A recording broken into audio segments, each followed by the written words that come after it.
Well, good evening, everyone, and welcome to When the Shift Hits the Fan.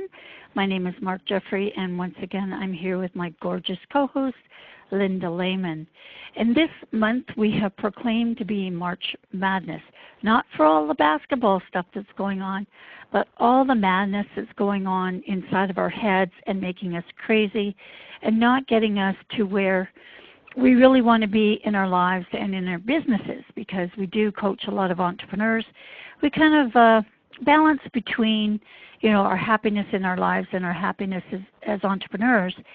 And the reality is, really, if you're not happy in one aspect or the other, then you're not going to be happy in the other. It just is the wrong balance. Tonight, though, we're going to get a little bit technical, and it's because we really want you to understand how your brain actually functions without really getting into the whole physiological or physio aspect of it, but getting you to understand it a little bit more. And the four parts that we're really going to be concerned with is what makes you do the things that you do and why, and what those parts are and what they mean to you. And the one we're going to be talking about is the self, the core of you, and who should be in charge all of the time. But none of us really have that total balance at all parts of our lives. And then we have, the exiles. And the exiles, those are that pain and the trauma, the disturbances in our lives. And when we get out of balance, they want to be heard. So they'll show up and they'll start giving you physical pain or headaches or shoulder blades pain and upset stomachs. They want to be heard because they're saying, wait a second, we're out of balance and we need to be heard.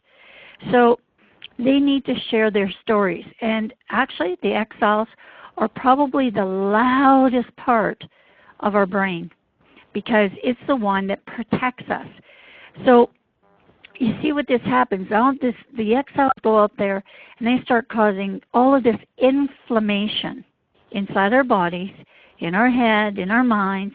And so the firefighters come running out because it's their job to start putting out the fires. So those adrenaline surges and the moments of pure panic start coming in, and we start seeing that happen to the reaction of what's going on. So it actually really fans the flames a lot more than it really does put out the fires. But they are our firefighters because they recognize that they have to do something, but not all the time do they know what that is, because we have to have a manager of this. And the manager is the one that really does dictate how our lives go. So the managers are the ones that, they're that judging, that criticizing, that self-doubt that we have. That's the managers. Because see, what we did is we can do this on two fronts. We can do it from the inflammatory part or the part of excitement. And in both cases, we talked about this last session. In both cases, can other people or even yourself on both sides of this spectrum, can things pop up? Either those self-doubts, when I'm going to be successful. Oh, no, you're not. Oh, no, you're causing a reaction here. The manager comes in and tries to manage it. The firefighters pick their ears up going, what? Did you say there's fire somewhere? Do I have to put that out? And the exiles are going, oh, you guys are paining me. And you see, this is what happens all inside your brain. So I wanted to make it more like little people in your brain rather than the different parts of your brain that do different actions and create it. Because I think then you'll understand better. I don't know, Linda, if they're little people, what the little people are doing when your life goes upside down and crazy. You know what I'm picturing right now, Mark? I'm picturing the Oompa Loompas from the movie and the book Willy Wonka and the Chocolate Factory. Exactly. That's them. Each one has its own little purpose, and each one thinks that it's there to help us and guide us and protect us.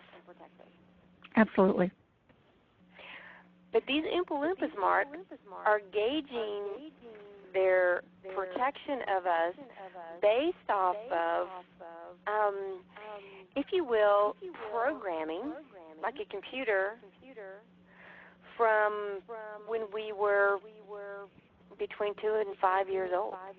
Exactly. So the operating system is really extinct. But they're still That's there. why it kind of makes it better that they're Oompa Loompas, right? Oompa Loompas, because it's a childhood thing that we take into our adulthood. Exactly. So, Mark, what do we do to communicate with those Oompa Loompas that, yes, we appreciate your guidance and we appreciate your protection, but we want to grow and we want to expand, so we want to move away from that old protection, and we want you to help us along this new path? Well, that's the thing. You know, we have to really, what we have to strive for, right, is that our self is in control. And at least our self can look at things and be realistic about it. Because here's the thing, it's interesting. I'll give you another thing that I was just actually watching a program before we came on here tonight about gluten. And now I got to be honest here. I'm not for all of that gluten and wheat sensitivities and all that stuff. I just don't. I grew up on a farm, and I just don't have those types of feelings. But let's say you believe that. So I'll go into my own little fantasy world here. If I believe that, it just was interesting because they are now, because there's so many gluten foods on the market space for the gluten sensitive people, that now they're saying, and it's been replaced with corn, that now people are now sensitive to corn because the body can't determine the difference between wheat and corn. Okay, so I think it's a bunch of beep, beep, beep. But anyways, here's what happens, though, inside of us. It is kind of reactionary like that, because when I get really excited about something, okay, it doesn't matter what it is. I'm getting ice cream. My body doesn't necessarily know the difference between why I'm hyperventilating, okay? It just knows that a reaction is taking place, and all people stand up. The exiles are going, do I need to give her a stomach ache? Do I need to give her a pain in the head? What do I need to do? The firefighters are on standby going, do I need to put out a fire? The manager's going, hold it, hold it, hold it, hold it. I've got this all under control. I'll do whatever I want. In the meantime, the self, my core, gets lost in that, and I could be doing a lot of different things. I could be saying, let's take the ice cream, because it actually is a good analogy, come to think of it. I could be thinking on one hand, you're on a weight loss program. If you eat that, you're going to gain back everything that you work for. And the other one's going, well, you know what? I think it'll soothe your news. You've had a really bad day. You should have the ice cream. Now, this can be, and Linda, take this one step further, because those exiles and the firefighters are drug abuse, alcohol abuse, overeating. That's who they are in your lives. And they are the ones that are, remember what I said, they're the loudest. So if you don't recognize and tell your body and your mind that, and differentiate between, I mean, physically saying it, I'm really excited about having this ice cream. It's going to taste good. I know I'm on a diet, but you know what? A couple of teaspoons to satisfy and cool my throat are not going to hurt me. I've actually told my body, because I'm now in control, what it should do. But if I just go grab the ice cream out of the fridge, stick the spoon in it, pop it in my mouth, Linda, tell me what's going to happen to me. Yeah, you're going to worry yourself into 3 extra pounds. Mm-hmm. Or a stomach ache, because you've allowed those firefighters to take command. You haven't taken command of of what's going on. You haven't told your body, you know what, I'm going to take this ice cream and it's going to be good for me. It's going to make me feel better. It's going to make me happy, and it's good for my body. My body's going to use exactly what it needs to use, like the calcium in it, and it's going to expel what it doesn't need. Yeah, you're in self-control. Linda, let's give him another scenario, because you're so much in the corporate world, more so than I am. Let's take this to, it's somebody, we have lots of our listeners that are still working out there, and they have, great careers that they love. But there are some days not so great. How do they, when something's coming at you, you've got deadlines and you got to meet them and you're not there, and all the things are swirling around you. I know it's easy for us to say, just breathe, but in those cases, it's not that easy. What kind of fundamental things can we give them that would help them? Mark, it's really all about that inner voice, that self-talk, and it is about managing the different players that we have, the self and the exiles, the firefighters and the manager. It's all about, pulling that manager forward, pulling the self-manager, and having a chat. Saying, okay, everything appears on the surface to be out of control. So, yes, I know we always say breathe. Breathing is a way to take a step back and take a time out and say, okay, time out. There's a lot going on here. I want to observe what's going on, and I want to make a rational, thoughtful decision about what my next step is going to be. We must do this, Mark, or we're going to wind up like that little kid. I remember getting off of a plane, and it was a marvelous time, because I was getting off of this plane, and on this plane were some people who have been over in Afghanistan or far away from their families for a very long time, and they were coming home. And so we were coming down the escalator at the airport, and Mark, you've experienced this because you've actually been to our airport. It's small, and so you can kind of visualize. You can see family members and stuff waiting there at the bottom of the escalator, very excited about seeing their family members or their friends coming down the escalator off the plane. So I remember observing this one group of people, and they were so excited. They were holding up this banner, "Welcome home," and there was this little kid, probably 3 or 4 or 5 years old, and they were so excited they didn't know what to do with their energy, so they were just running around in circles. And I picture these little Oompa Loompas in my brain sometimes just running around in circles because they don't know what to do. There's no direction. Yeah, there was no signs put up. Turn left here, stop, yield, slow down. All those things we have in our external life, we actually need them in our internal life too. And we need to know when to take that left turn, when to put on the brakes, when to just slow down a little bit, when to slam on the brakes. We have to be in control of those things. But it just comes. For me, Linda, how I learned this over time, it doesn't come, one day you just all of a sudden become in control of yourself. And there are days that I get angry at things or frustrated at things where I have to put on the brakes, slam them to the ground, and say, whoa, whoa, whoa.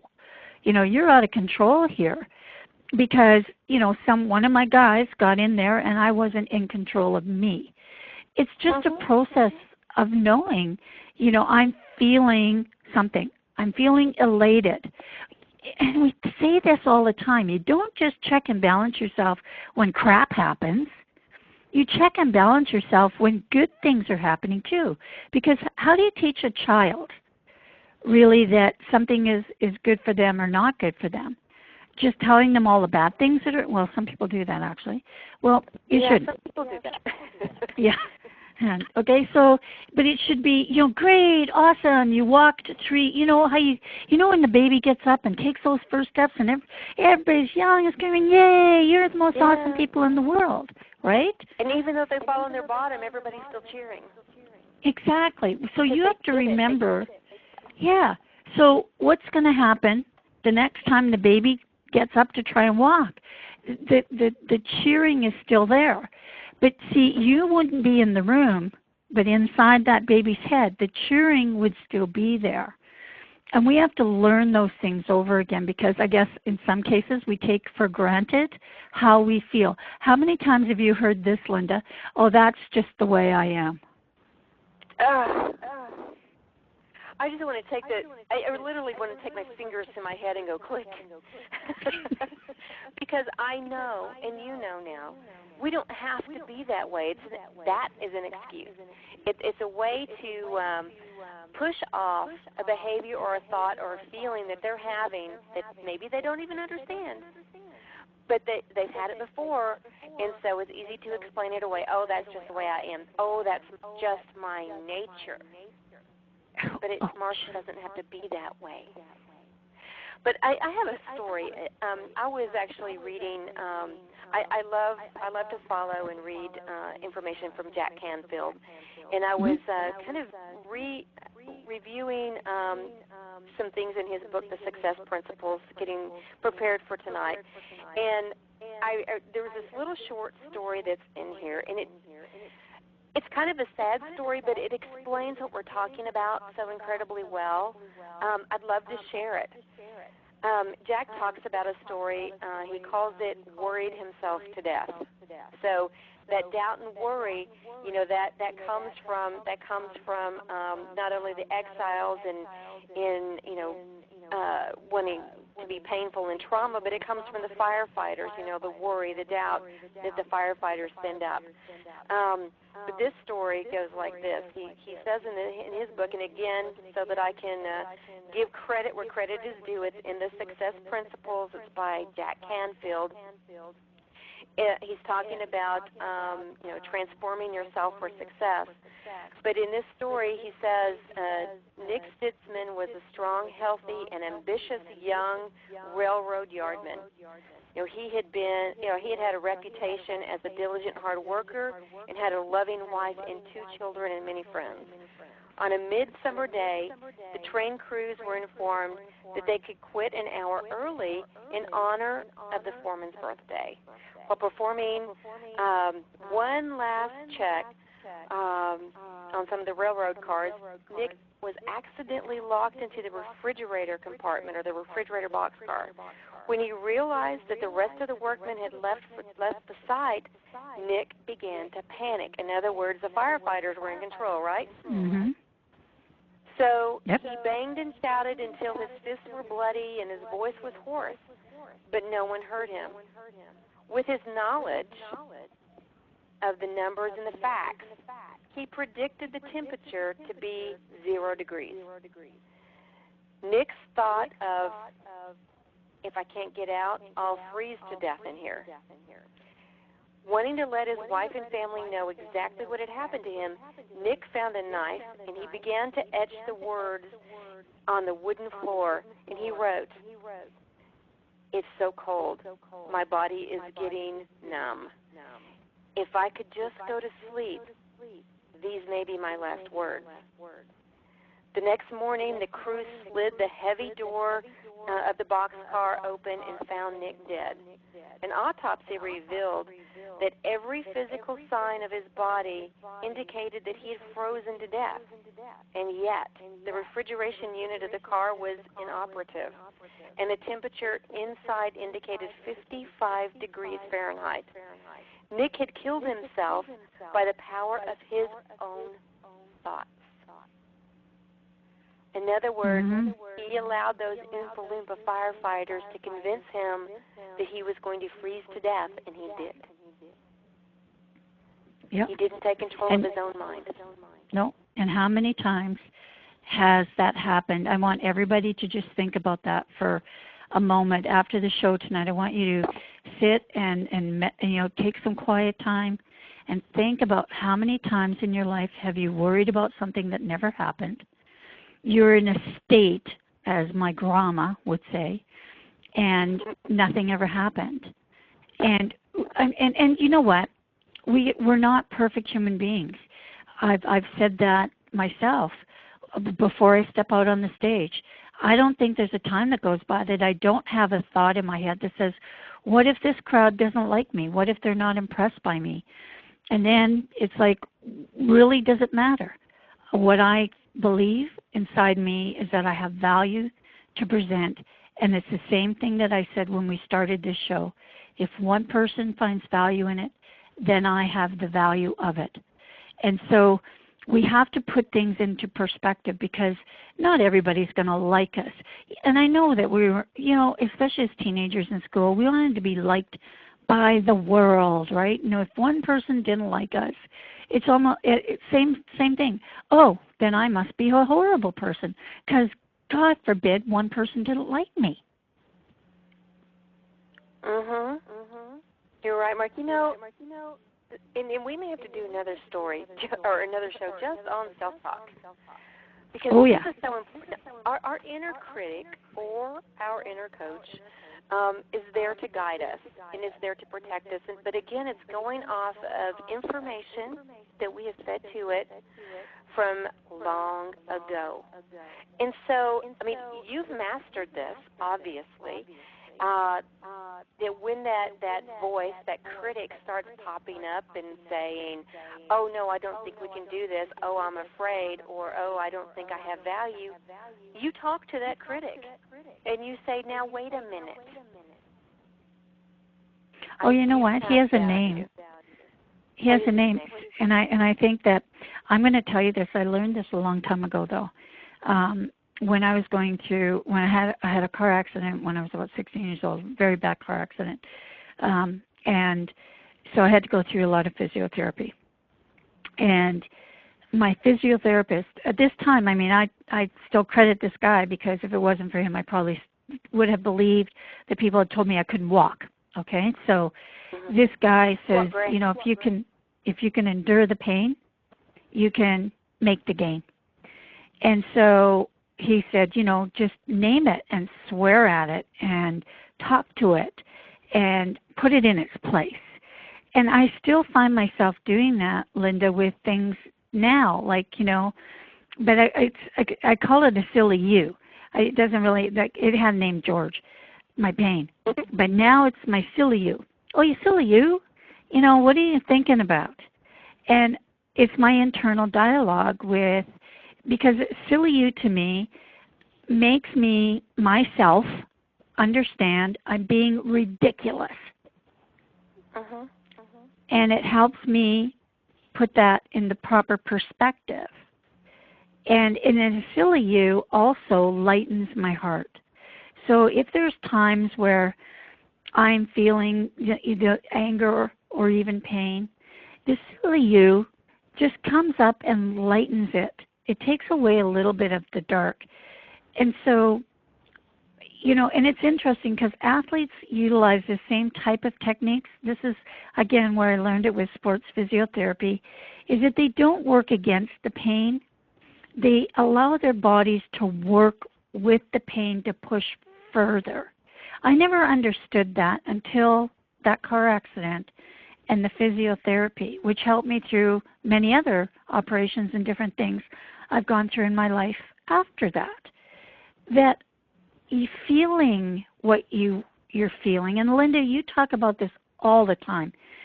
Allow yourself the moment in time to feel what it is, understand it, put it in perspective, and silly you. Yeah, exactly. And pain and feelings in general actually come as a wave. You see a wave coming into shore, and it reaches high, it crests, and then it flows. It goes down again and flows until it's flat. And that's the way feelings are if we allow them. But if we try to resist it and stop it, it's like you're walking against the big wave and it's hitting you in the face and hitting you in the face and hitting you in the face. But if you just allow it to happen, you can actually flow through that. And then you can have that conversation with silly you or George or whatever you want to name it and say, okay, I appreciate that you're trying to protect me, silly you. Now, work with me instead of against me. What can make this situation better? What can I do to improve what I'm doing tomorrow over today? Give me some ideas. In other words, work with it. Recognize it's there. Allow it to be moody. But just that mood, understand, don't hang on to it. You can't hang on to a wave, so don't try to hang on to the negative feeling, the moodiness. Allow it to flow over, and then say, okay, hooray, you did that. You lived through it. Now then, how can I make this better? How can I take my next step forward to my dream, my own business, my executive promotion, whatever that case may be? Give me some ideas. Let's work together. In other words, talk to that critic, talk to that silly you and say, okay, how can we work together to be successful at this? What are our next steps? Have a conversation. Sure. And you know what? Yep. Give yourself an out on that, or give yourself, the silly you, an out on it. And just say, you know what? Like you would with a real person. I may not agree with everything you're trying to do. I appreciate it. Like Linda said, I appreciate it. But we need to come to some kind of, plan. We have to have a plan that will allow both of us to live within the same skin and achieve a goal. And you know what? Here's where we come to this point, my friends, where it might be a shorter goal than what you thought of at first, because maybe you have some things to do. Linda and I talked just before the show about, maybe there's some people, not maybe, there are some people that aren't cut out to be entrepreneurs. It's just not, you're just not capable of it. And we hate saying that to anybody. But some people need the structure and the regimen of having a job that they can, and that's why there's some people that are the best people to work in plants, right? Repetitive work. Some people, I couldn't do that, Linda couldn't do that, but some people love that. And God love them, because otherwise we wouldn't get anything out of a plant if we didn't have those people. Exactly, Mark. And I even work, as you know, I'm in the corporate world, and I even work with some folks just to take it a step further. Most of my team that I work with actually works out of their own home office. But there are a very small handful that, even though they're given this opportunity, they know themselves well enough to understand that they could not do that. And so I actually have a small handful of people who still work in a brick and mortar, go into an office every day because they believe that they require that structure in order to accomplish the wonderful, and I have to say the wonderful and marvelous things that they do every day. So even given the opportunity to work in their flip-flops and shorts, they choose to dress up and go into an actual physical office because they believe that gives them the inspiration and the motivation to perform at a very, very high level. And they're very proud of themselves, and I'm proud of them for the work that they do. Yeah, we all have. I can't be Linda, Linda can't be me, and I can't be someone else. I think if that's what I want to leave you guys with. I know we're down at the bottom of another half an hour we have, but we're gonna talk more on this for sure. But I just want to leave you with the fact that you're unique unto yourself, and that's yourself, and take that away tonight and think about it. Who am I at the core of me? What are my beliefs? I mean, my real, true beliefs.